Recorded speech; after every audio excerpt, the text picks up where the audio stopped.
Yeah. Hindi naman po Kinikwenta mo? ano yung ano kasi ito po yung dati namin kasi pong bahay, yung pinaalis po kasi kami doon eh. Oh, ito nga ang gagawin nyo na. Opo.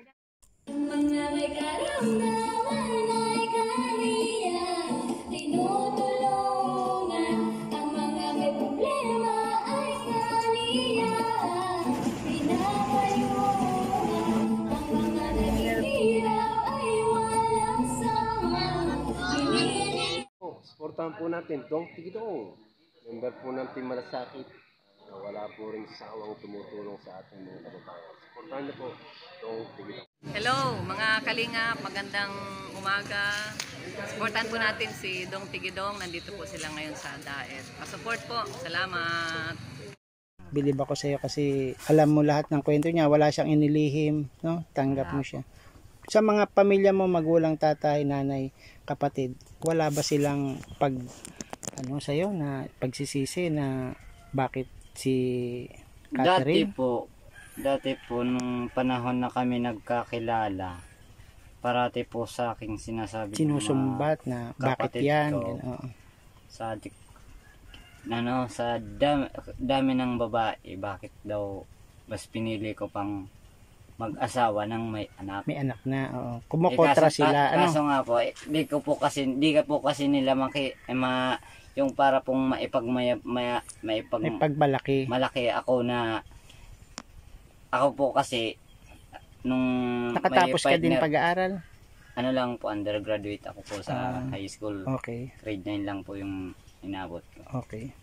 Tapos po yung parang po sila na kontra na ganyan po, marami pa daw ibang babae. Pero ipinaglaban mo dahil opo, mahal mo si nakita mo yung busilak, yung puso niya na siya ay biktima na siya ng magulang ng kanyang ng paghihirap, ng lipunan, ng kahirapan, tapos pababayaan mo pa, no? Ikaw yung naging savior niya, no? Ikaw yung prince in shining armor.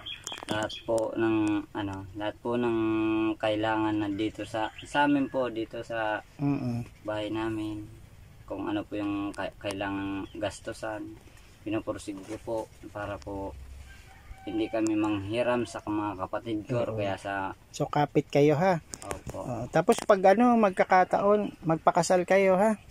Kasi 'di ba may kasalan bayan nga minsan. Sa 24 may kasalang bayan. Nagpaplano nga ay sana kung hindi siguro po namatay next yung year papa ko. Hindi po yung namatay yung papa ko at saka yung mama niya. Diskasal na po kami. Okay, nagkaroon talaga last ng year. hindrance yung kaso po namatay yung mga magulang namin, nakansela, tapos nabuntis na po siya. Okay. Siguro po pa nakapag-ipon po kami. Gusto ko nga po mag-alaga ng baboy dito para po makapagsimula. Di ba may baboy nga raw na Opo. Natuloy ba yon yung 4 months na? Nabibili ni Robert? Yung baboy po, pinagbenta ko na po kay Robert. Kasi po, pinabenta mo na kay Robert? Kailangan ko po kasi ng kagamitan sa baby pagbe-baby. Okay. Sige, okay lang. May pag-chance pa naman na iba. Bibigyan din kayo ng puhunan sa baboy. Tapos po yung kambing, yung dinala po. Yung dalawa, nasan yung dinala natin kambing? Dalawa pong kambing. Yung isa pong, di ba po yung namatay. Hihina na po yung isa. Namatay po pagka Iyak nang iyak. Tapos iyak ka. Iyak ako kasi syempre iniisip ko sana naman tayo kukuha ng pambayad kay Robert kasi nakakahiya. Oo nga. Ay yung isang buhay. Nandun po sa mama po niya. Okay naman, malakas naman. Opo, malakas po yung baba. Nabuntis. Di mabuti. Sabi ko salamat mapapadami sa Diyos. nyo. Sabi ko nga salamat sa Diyos kasi may pinag-change din, din sa Tapos iyak na iyak ako kay Robert na Bert, ganyan namatay yung yung kambing mo. Hindi ako makatulog kasi nag-iisip ako. Nag-explain ako sa kanya, humingi ako ng pasensya na ganyan Bert, pasensya ka na kasi yung kambing mo namatay yung isa. Sabi ni Robert, okay lang yan. Opo. Tapos, sabi ko, Bert, bibigyan na lang kita ng ibawas mo na lang sa baboy na binalagaan nyo. Siya ang nagpuhunan doon, si Robert. Hindi po. Sino ang bumili nung biik pa yon? Kayo din, dalawa? Opo. Nagtulong kayo? Opo. Very good. So yun guys, meron silang baboy na binenta kasi nga kailangan nila ng panggastos, magkaka-baby na siya. Ito yung binili niya. Ito yung magiging tulugan nilang. Nagkukulambo kayo paggabi? Opo. Oo, kasi malamok ano. Opo. Okay naman. Maganda rin. Tapos mayroong wire ka na ng kuryente pag nag-apply kayo. Ito yung mga nabili mong pang ano, pang baby, baby. ko po. Tapos ito, Opo. lagay ng mga damit nyo. Opo. Ang Pag, galing. pag may kaunti po kaming ipon, binibili din po namin sa loob ng bahay po namin para may makita din po kami. Dati mo po ako sir nagnegosyo sir. Nagnegosyo ka rin. Nagnegosyo po kami ng ano, mga gulay. Maganda. Mag-start Yung- ka uli ng Ito negosyong nga po gulay. yung mga ano ko, mga gamit ko sa ito. pag negosyo. Oo. Mga, hindi ko nga po alam kung Sira na po Sira yan na kasi po. matagal na. Oo, yung timbangan. Ba, okay. Meron ka rin palang konting negosyo. may mga gamit po kami. So, dito, kuryente na lang kulang. Medyo malamig ang hangin, ano, presko. Opo. Opo. Kaso po mainit lang po. Oo. Buti nga, nipa. Kasi kung yero, lalong mainit. Opo. Oh, di ba? Mas mabuti na po yung simpleng bahay. Basta yung pamilya laging masaya. Ayan. So, hindi natin pabain. Anong mensahe mo sa mga kabataan ngayon na nagkakaroon ng early relationship tsaka sex, 'di ba? Maraming ngayong kabataan na ganun. Anong naging aral o anong magiging payo mo sa kanila?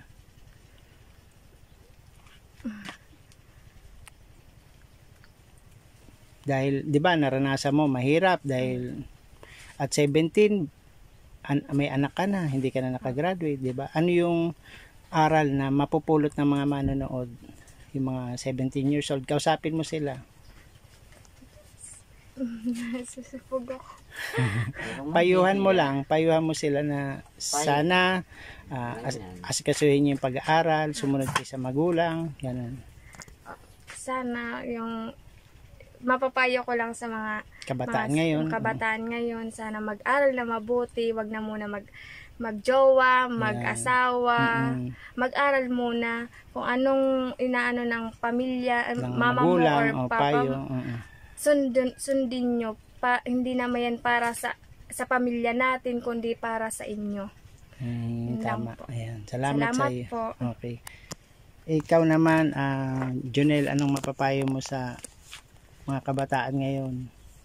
Wag na lang po silang ano, yung kahit po mag-asawa sila, basta kaya na po nilang buhayin kung kaya nilang buhayin. Hindi po yung kung may matatag na trabaho, may ipon, dapat, di ba? Yung mag-aasawa po sila na hindi pa naman nila kaya, asa pa sa pamilya, mahirap po yun. Totoo yun.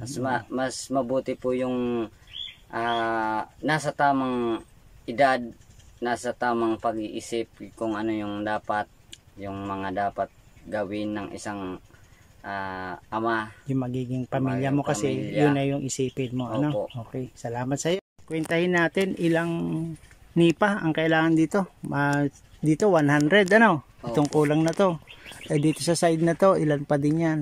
So 100 din. Opo. So estimate mo 200 na. 100. Yung pababa mo pa doon sa gagawin mong kusina ay 100 din. Kaya din yun 100. Ayan, dito maglalagay din siya dito ng 100. So, estimate natin na 400 na nipa ang ubusin. So, sa mga kawayan, meron ka pang available dyan. Ang kailangan lang natin ay panali. Yung mga kawayan ko pong yan, actually po, hindi mo po talaga yung ano po iyan, mga pinautang po sa akin ng mga okay lang, pwede mo naman gamitin basta maitayo mo na yung bahay mo. Okay. So, pinahiram lang po. Oo. So, pag lumuwag-luwag ka na, palitan mo na, ano. So, ang talagang kailangan mo ngayon na itong nipa para mabuo itong hindi kayo mabagsakan ng ulan dito. Maisara to, magkaroon ng pinto. So, sa pinto din, lagyan mo ng dito, pinto. Kaya, kusina dito. Yan. So, ang 100 ngayon ay 550 yata eh. 550 ang 100 na piraso. So, di bali magtanong na lang tayo. Ang estimate natin mga 5,000. Kakasya na ano. nagsama na tali. Tsaka kunting pako. Mahalaga yung tali kasi yung ano eh. Kung pako naman, pangdingding, kailangan Ito mo. nga boss. Di ba inaano lang to, yung pinupukpok na binabuka? Anong tawag doon? Yung Bilyo. kalap Ay, na kalap. binubuka to para hindi na matipid sa pako. Yung alam ano mo yan? po, ito po yung ginagawa ko kasi para po hindi napasok yung pag Tubig. naulan po, yung Oo. ulan. Ginagawa ko Salisi. pa, Ganito ano, salisi. sinasalisili ko po Oo, para, salisi. Merong nakataob sa likod, may nakataob dito. opo, para Hindi po kayo yung ano hangin. ng hangin at ulan. Ito nga po gusto ko po to talaga tong palitan. Tinumporary ko lang po ito kasi di naman po subo yung ginawa ko sa ngayon tapos yung dati. Okay. Mas So dito sa mataas lugar po nyo, kapag bibili ng nipa, malayo. malayo po yung sa bayan. Doon na sa bayan na ang bili ng nipa. Opo. Okay. Minsan po na I-arkilan nyo lang ng top down. Ano? Opo. Minsan po minamano-mano ko yung motor ko. Paunti-unti, Minsan po nga tatali mo muna. May motor ka rin pala. Yung motor ko na yun Okay. pinapursigan ko po matapos kasi kailangan ng mga Ang service po bata. dito. Kasi Pag-aaral po nila. pag-aaral. Tapos Okay. pag-aaral ko din. Oo. Atid Gusto sundo ko ko din po sila. Ay, nahatid. Makatapos. Sundo mo rin siya. Saan siya? Sa Bao Central? Opo. Malayo-layo rin ano. Opo, Natyagaan mo din. Magsi-senior high po ako sa annex. Sa annex na. Isasama ko tong baby ko pag nanganak ako, magpapainda. Baka hindi pumayag yung principal. Silang dalawa doon sa Baaw, tsaka yung anak niya dito sa Agdangan. Taka Tuloy mo yung senior high mo, yung ha? kapatid niya po sir dito sa Lanip mag-aaral. Okay. Sige. Kaya tatlo po yung ko estudyante. Ayun. Ngayong taon. Ayun, maganda yung plano natin. Maganda ang picture. So ngayon ay pupunta kayo sa BMC, ano? Opo sir. Sige, ingat kayo. May sana po ako sir kay Sir Sir Roel. Roel. Sige, sabihin mo. Sana po Sir Roel kahit po kaunting tulong lang po para po sa aking magulang. Kasi po natake po siya kanina lang, di ko man po inaasahan na magkasakit si mama ng ganun. Sige, ipapadala ko tong video na to. Yun lang po Sir Roel, sana po matulungan mo po kami para sa mama ko po papagamot po, tsaka po yung mga pambili po ng gamot ni mama. Nasa BMC po siya ngayon, papunta nga po kasi kami ngayon. Hinintay po lang namin si Sir Dong Tigidong para po hindi man po umasa, hindi kami baka biglang pagdating ko, wala kayo. Wala kami. Ako nga rin, hindi rin ako kumain muna para mapuntahan ko na to. Opo. Sige, bye-bye. Yan lang God bless. po, God bless. sir. Bye-bye. Salamat po. Ayun po, dito po nagtatapos yung aking pag-scout at pagkuha ng istorya, kwento, aral dito po kay Catherine at kay Jonel Vlog. Sana po ay marami kayong natutunan. Shoutout po sa ating Team Roel Lipat, Sir Roel Lipat, Ma'am Luz Lipat, Sir J. Roy, Kate Lipat, aming admin, G. Franco Vlog, First Official Channel, April Love Official, ang inyong pong lingkod, Dong Tigidong, ang ating mga members, sila Delio TV, Mar Beranya, Geraldo Medranda, Juan Juan Mig, May 17 Ilocana Vlogs, at marami po pong iba. Yan. Salamat po at suportahan natin ang aming Team Roel Lipat. Magandang araw. Bye-bye po sa pamilya ni Catherine. Bye-bye.